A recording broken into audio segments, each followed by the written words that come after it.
The Miami Dolphins are entering one of the most critical offseasons in recent memory, a period where every decision carries weight. Every contract offer could shape the team's future, and every roster move will be scrutinized by fans and analysts alike.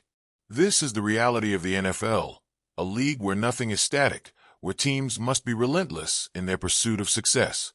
And for Miami, with aspirations of finally making the leap from playoff contender to legitimate Super Bowl threat, this is a time of reflection, strategy, and high-stakes decision-making.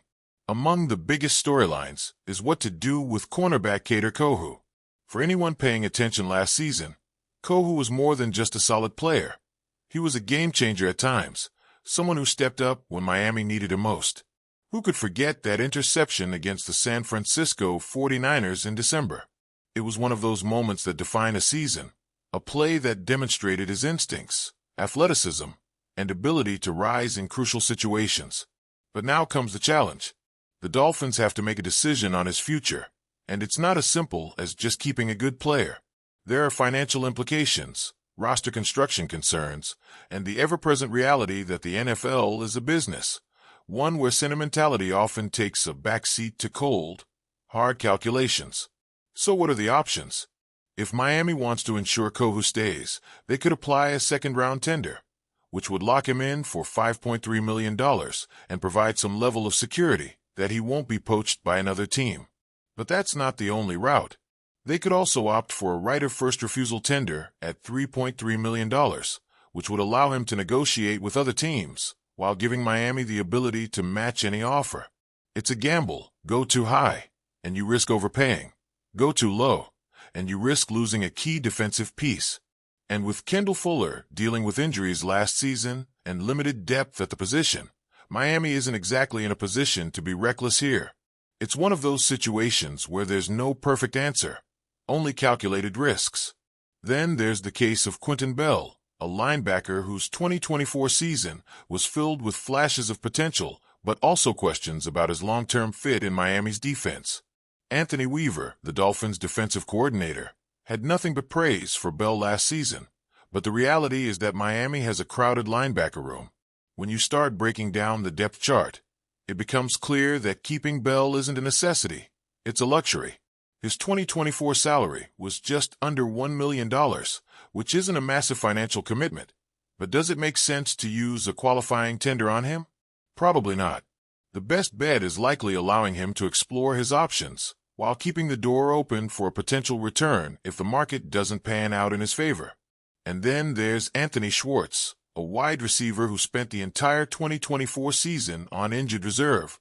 The tough part about evaluating Schwartz is that we haven't seen enough of him to know what he truly brings to the table. In a league where availability is often the best ability, Schwartz has unfortunately been an afterthought. Miami already has a young and dynamic group of receivers, so keeping him around would be more of a long shot than anything else. There's little incentive to extend a tender here, and while the Dolphins could always bring him back on a lower deal, the odds of that happening seem slim. The exclusive rights free agents are another interesting case study in roster management.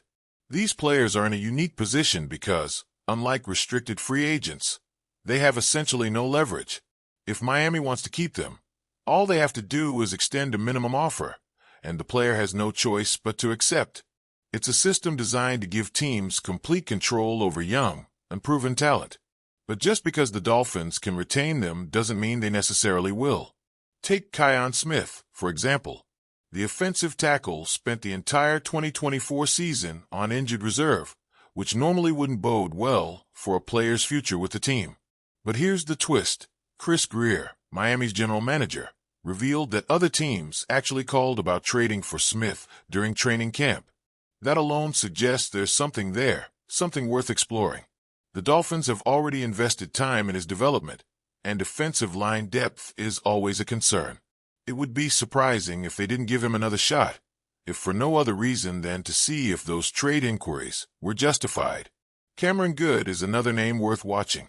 He suffered a severe knee injury in 2024, which obviously hindered his ability to contribute. But Miami still has every reason to bring him back. The potential is there. The investment has already been made, and there's little downside in seeing if he can bounce back. It's one of those low-risk, high-reward moves that front offices love.